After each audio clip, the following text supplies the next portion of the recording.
Hi, I'm Rick Dancer.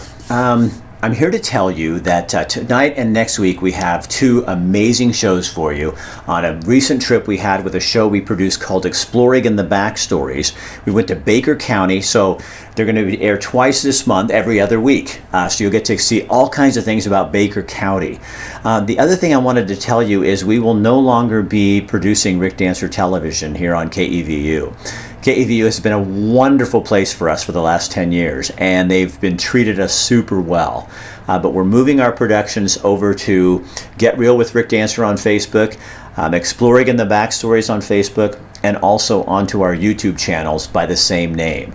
So if you still want to see our stuff, you can come over there and see it. Still pay attention to KEVU. They got some amazing television programs on here. This is just going to be a change for us after 10 years. We kind of need to do some working around of other things. But I hope you enjoy the content.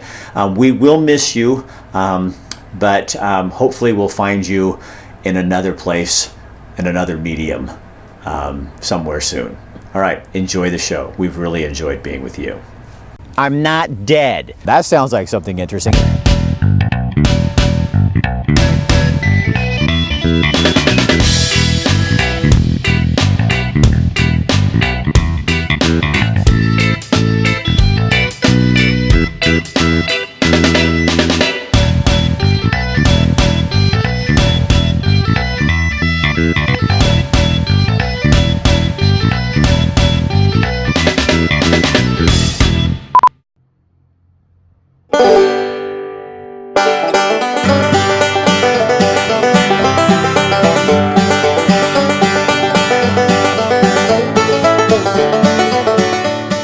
On the far eastern side of Oregon is a place called Halfway.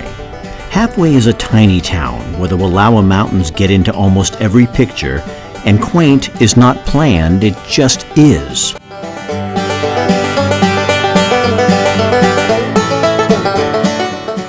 I'm Marvin Brisk from Halfway, Oregon.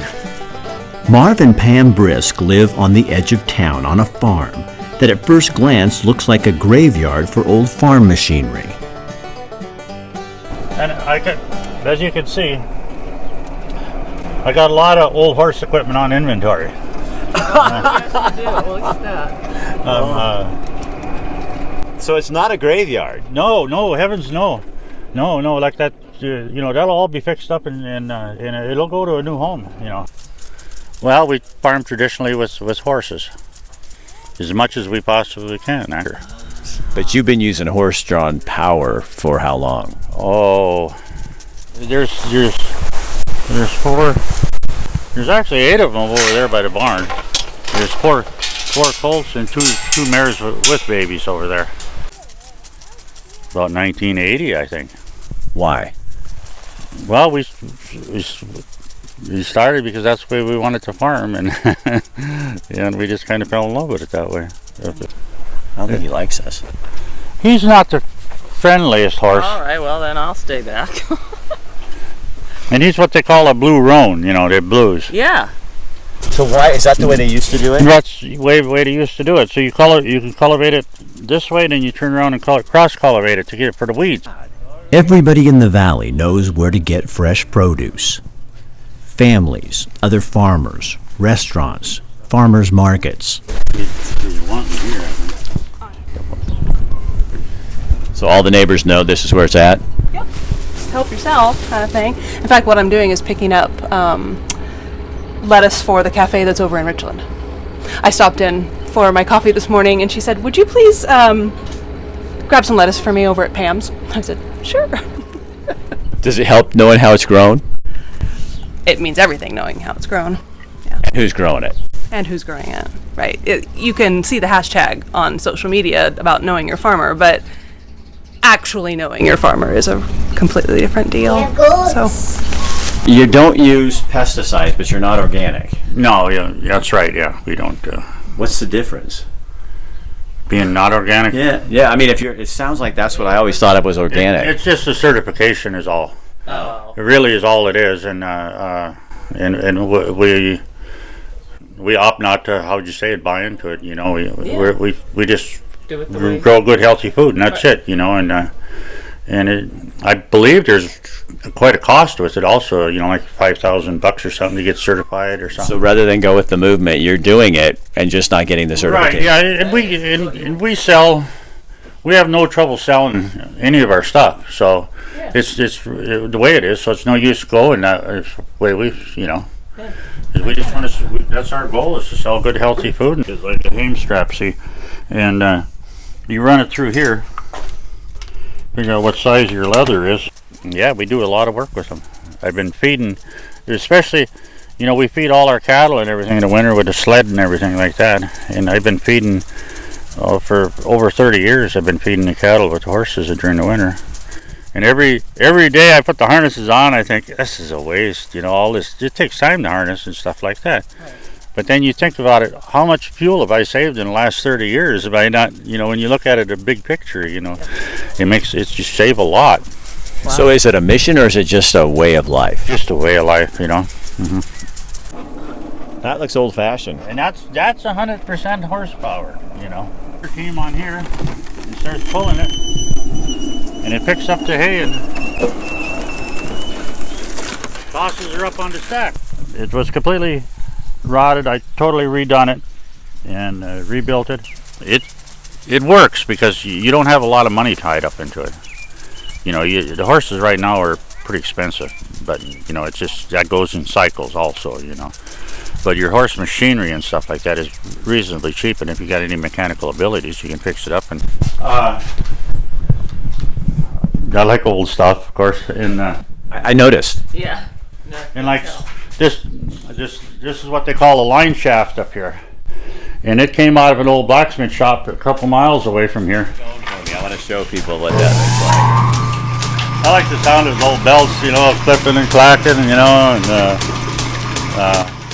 I think I paid $20 for that old drill press, and I must have drilled 10,000 holes already with it, you know. It's just but it's relatively easy to make it because you can look at tractor drawn stuff, you can look at this, and you can get the best of all the worlds there, you know. And a lot of this stuff here there was nothing to look at. You know, if you think about it, somebody came up with this on their own. Yeah, I mean, it was like a dream at night or something, you know, because they couldn't look at anything. They had no idea, but they needed something to cultivate their corn other than no computers, no nothing. You don't need cell service to run them. No, you got more technology in that camera than I got in all my farm equipment. Yeah. Old horse-drawn equipment everywhere on this place, and plus I have a few other sheds full on neighbors' places. A lot of people don't know what's here. they don't. And the local people that are here, for the first 2 years, I think everyone asked me, "How in the hell you find this place? You know, how'd you find us? You know, because it's kind of, and it's got its own little economy here. You know, it's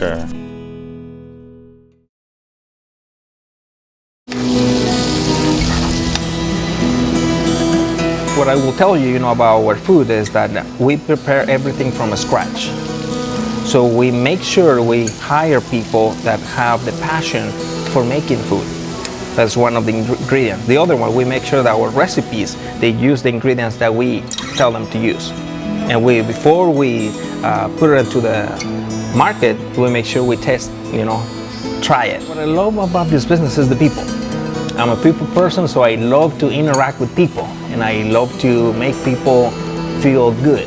Abe over at Ranchito Grill gives away 2 free dinners to some lucky winner. Now, all you have to do is go in there, have dinner, put your name and your phone number in the little bucket underneath Rick Dancer TV, and you will be eligible, and you might be a winner for 2 free dinners from Ranchito Grill. We want to thank our sponsors, Toyota and your Northwest Toyota dealers. And Travel Baker County. My name is Garrett Groth. I work for Oregon Department of Parks and Recreation in Sumter, Oregon. So what are we standing in front of? So we are standing in front of the only gold dredge left in the state of Oregon. What is a gold? What is a gold dredge? A gold dredge is a big piece of machinery that basically takes everything from the topsoil down to the bedrock and processes all the dirt and extracts all the gold out of the ground. So tell me, I know, but just so for my viewers know, what does that look like? I mean, is it fair? It was raping the land. It was bad. Yes. Okay, go ahead. Yeah, absolutely. So they dredged about 1,300 acres. The dredging company was from Portland, Oregon. They leased the land from the local ranchers in the area, and they leased the land for about $50 an acre. They extracted all the gold. The ranchers got their land back, but it was just piles of rock when they got back, so a lot of the farmers had to go somewhere else to make a living, and that's pretty much what they did from about 1913 to 1954 in this area. How much gold was taken out of here? So this dredge alone got over 1 ton of gold, and this was the third dredge that operated here. So how much money is that? So back then the government controlled the price of gold, so the gold was $35 an ounce, so the company made $4.5 million. At today's prices, it would be worth $180 million. This is gold country, and this dredge is now a state park, but this is where the guy used to stand here and run this machine, and each of those 72 buckets down there picks up gravel, and each one weighs a ton.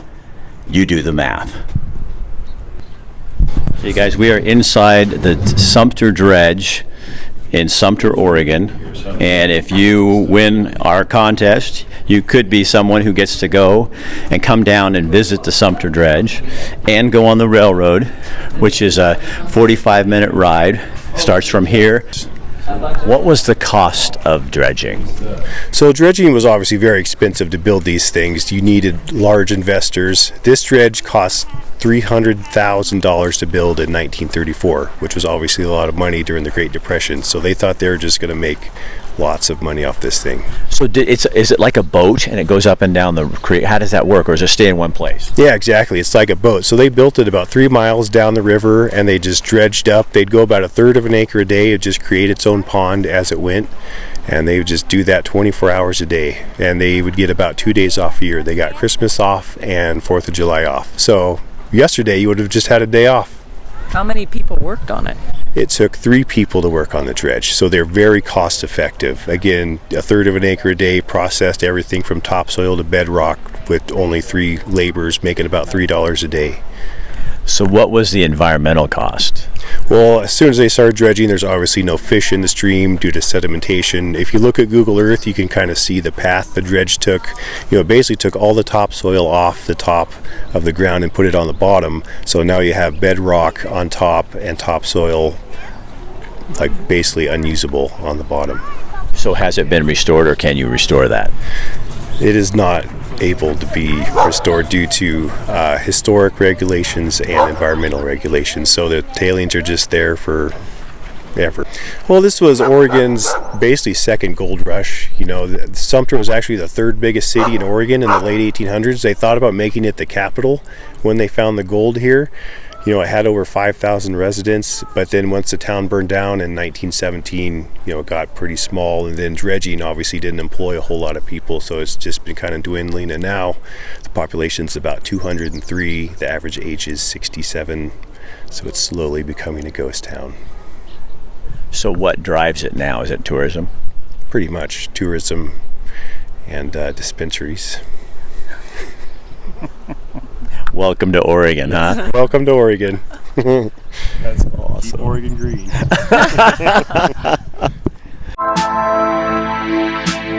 We're that blue-collar neighborhood, great place to eat. It's one of those, you hear the old story. If you want to know a great place to eat, stop at the local gas station. The old days, you roll down your window and, where do I get a great burger, a great steak? I'm going to go grab some roasts and bring them out, and we're going to cut some steaks.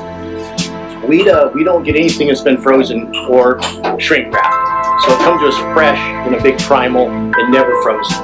And that's really adds to the flavor, and the juices are a lot more prevalent there. We want to make sure that we get the product after 28 days and then bring it into our back door, and we can age it then more if we need to or less. But we get a much fresher product. So that all of our steaks are at least 1 inch thick. Nothing more frustrating than going to a steakhouse and getting a kind of thin steak. I grew up in a community where there was lots of hunting, and my dad just loved to be a butcher, so he would go in and work with the local meat processor there, learned to cut, and he just showed me, and just from cutting game. So we grind all of our own burger each day. So I think Centennial Steakhouse is defined by the fresh cut USDA choice. We take it and we have seasoning that we've had that's been in existence for over 50 years. Again, it's from back my hometown, and we put on a really good hot grill and serve to you on a warm plate and a nice cold salad, big portions, and keep it simple, but keep it really good quality, good product.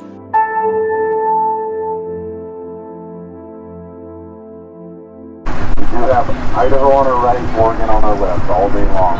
The Boundary River, we're right along the Pacific Mountain time zone change as well.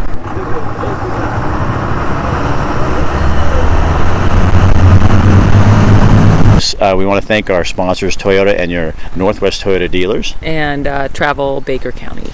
All right, so we are in Hell's Canyon, and joining us is Dylan from Hell's Canyon Adventures. So tell us about this. What do you guys do? What is this all about? We operate daily trips via jet boat and whitewater rafting. Today we are on our Kirkwood adventure, which round trip is 54 miles long through Hell's Canyon.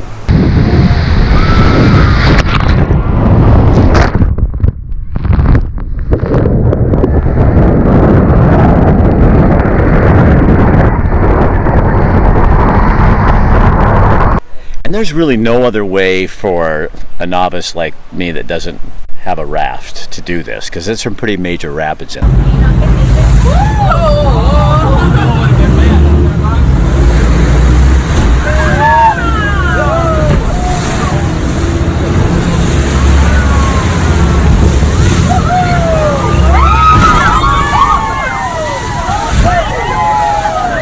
Correct. The only access down to this point is either hiking trails or by raft or jet boat. So how long have you been doing this? I've been guiding since 2005. What is it about Hell's Canyon that drives people? Because we've never been here before. We've been here our whole life and never come down here. It's a very rugged, remote area, so just getting away from the busyness of everyday life is a draw. There's great scenery all around, and of course being on the river with all the whitewater. And the fishing is good too, if people are fishermen. Fishing is phenomenal if you're into that. It's one of the best smallmouth bass fisheries in the world. But there's a big one out there too. The white sturgeon grows over 10 feet long if you're lucky enough to catch one. All right, so we are at the lunch spot on the Hell's Canyon tour.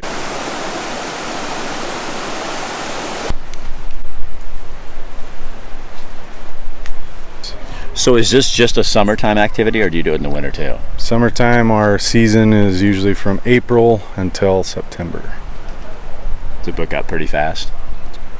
Generally, July and August, we're booked pretty solid. So what else should people know about Hell's Canyon? That you were talking about the Grand Canyon and the kind of it's got some special things here. So yeah, the Grand Canyon's obviously much more well known, which comes with more people and more busyness. And Hell's Canyon, it's a place that is really special to me. I've worked here a long time, and it is the deepest canyon in North America. So that in itself is something to be said. And how many rapids? Kind of tell people about the different rapids that are on the river. The rapids vary from class 4, which would be the bigger stuff, to class 2 and 3 for, mom and the kids if they don't want to go through the wilder stuff. We do a shorter trip that stays above Wild Sheep and Granite Rapids, which are the two biggest rapids on the river. So what were you reading about what makes them special? So I was reading something about how through regulations that people weren't allowed to raft on it anymore or something like this. No, so Hell's Canyon is regulated use. There is only so many jet boats or rafts that can be on the water on any given day. Okay. So they are allowed, it's equal use, it's regulated use. And what you guys do that's different though is you start at the deep section. So some outfitters start at the lower end, and you guys are starting where it gets really... Yeah, we're starting right in it. We're the only outfitter that launches from Hell's Canyon Dam. all the other companies have to travel through the slower stretches of river, and some of them start outside of Hell's Canyon National Recreation Area to get to this point, and we are starting right in it. And is this a family-owned business, and has it been in business for a long time? The company itself has been in operation since the 70s, but the Yates family has owned it since 2001. So last thing for you. So why is it important that people, especially Oregonians, understand that this is, while we're right on the corner of the state, it's an important part of our state. We see Mount Hood, we see, all the other things that are Paulina Crater, the different craters and stuff, but this doesn't get as viewed as much. It's just a little farther out there. If you're willing to make the beautiful drive out to it, it will be well worth the drive. It is a spectacular place to be. Thanks. Let's go have lunch. Okay, so that's it for us on this. We want to thank our sponsors, Toyota and your Northwest Toyota dealers. And Travel Baker County. So we're going to get in the boat and go do the rest of the trip. And be sure and enter the contest, because you too could come out to this part of Oregon and enjoy yourself and see the wild and scenic parts of Oregon that you may have never seen before. We want to thank our sponsors, Toyota and your Northwest Toyota dealers. And Travel Baker County. And we couldn't be here without them. So where are we? We're 25 miles from Haines, up in the mountains at Anthony Lake Ski Lodge. Now, in the wintertime, it's a ski lodge. They have chairlifts and everything. And in the summer, it is a mountain biking. So there's the trails they have. They have a whole system up here, and we just happen to be here on the day when it's opening for the first time. As you can see, there's hikers going up, but on the other side, it's mountain bike trail. It's single track, and it's super fun. In fact, we should just show them the video.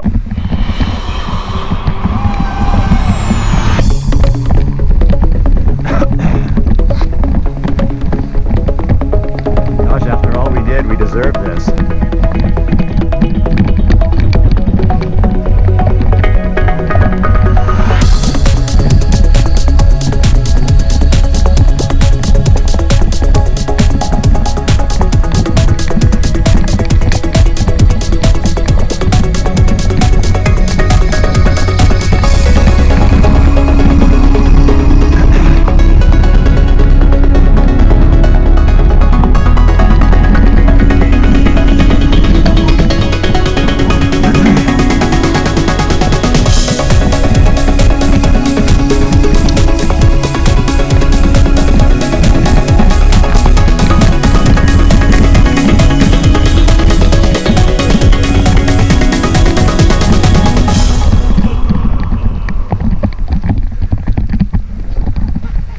You are Trace Shireman. So we are at the Star Bottle. It's up at Anthony Lake. All right, tell me, my man, what's going on up here? So summertime is big mountain biking time. Big mountain biking. We got quite a few trails. We just finished up our Broadway Flow Trail that goes down one of our runs last year, and then we also have wood-fired pizzas, burgers, hot dogs, bars open for the summer. So where did the name Star Bottle come from? The Star Bottle Saloon, Star Bottle Hotel is out of the movie Paint Your Wagon that starred Clint Eastwood. Filmed up a couple miles away from here, and we got the sign from the set like 50 years ago. Seriously? 2 years ago. When I was a little kid, we went by while they were filming it. My parents drove us by while they were filming it, and then they actually took us to the movie, but told us we had to cover our ears when they said damn.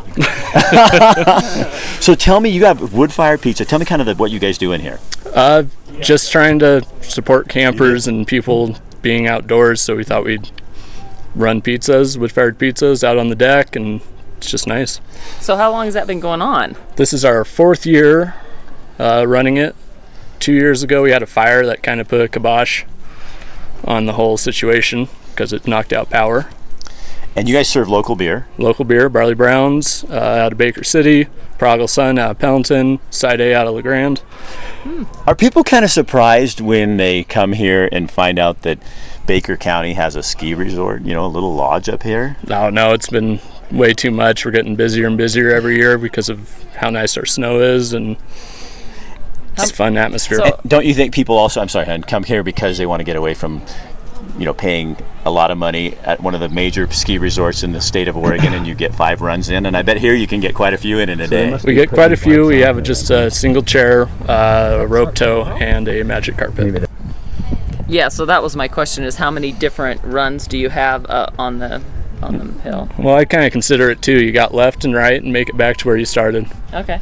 Yeah. So you've been coming here for 26 years. Yeah, grew up here, and So what is this to locals? What is Anthony Lakes to the locals? it's the spot. It's vacation just an hour away.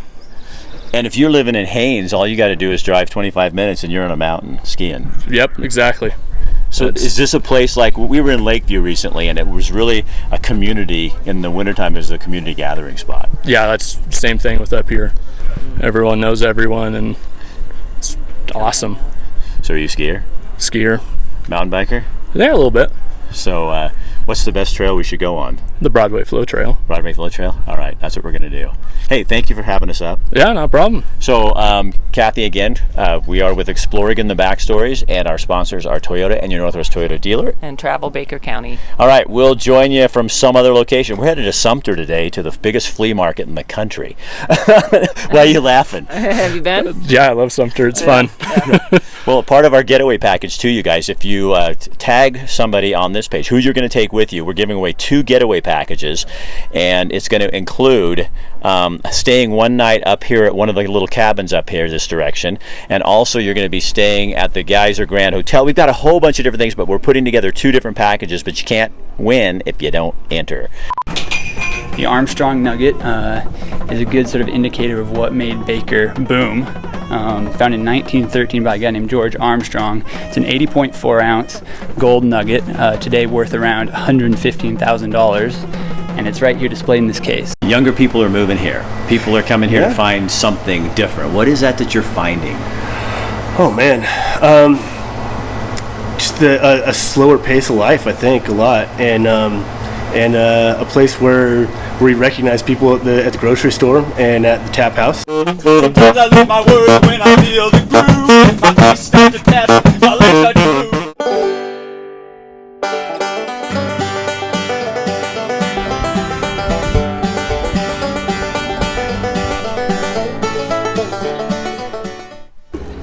Does it help knowing how it's grown? It means everything knowing how it's grown. And who's growing it? And who's growing it, right? You can see the hashtag on social media about knowing your farmer, but actually knowing your farmer is a completely different deal. What do you love about it? Everything. The people, the environment, the rodeo itself, and just doing it. The adrenaline is a lot of it, but I do it at home, and I cowboy for a living. That's what we do. And the local people that are here, for the first 2 years, I think everyone asked me, how in the hell you find this place? You know, how'd you find us? You know, no computers, no nothing. You don't need self-service to run them? No, you got more technology in that camera than you do than I got in all my farm equipment. Who knew Baker had all that? Oh my gosh, what a cool town. The best part is I like how people are coming back. They grew up here, they see value in where they grew up, and they're willing to invest in that as a business. I think that's great. Yeah, I think it says a lot, and I think we're seeing that a lot in these rural communities, is seeing the kids all come back, and it says a lot. So we want to thank our sponsors, Travel Baker County. We couldn't be here without them, and Toyota and your local Toyota dealers. So without them, Toyota says, let's go places. That's their tagline, and because of them, we get to take you places like Baker County. We'll be back with more.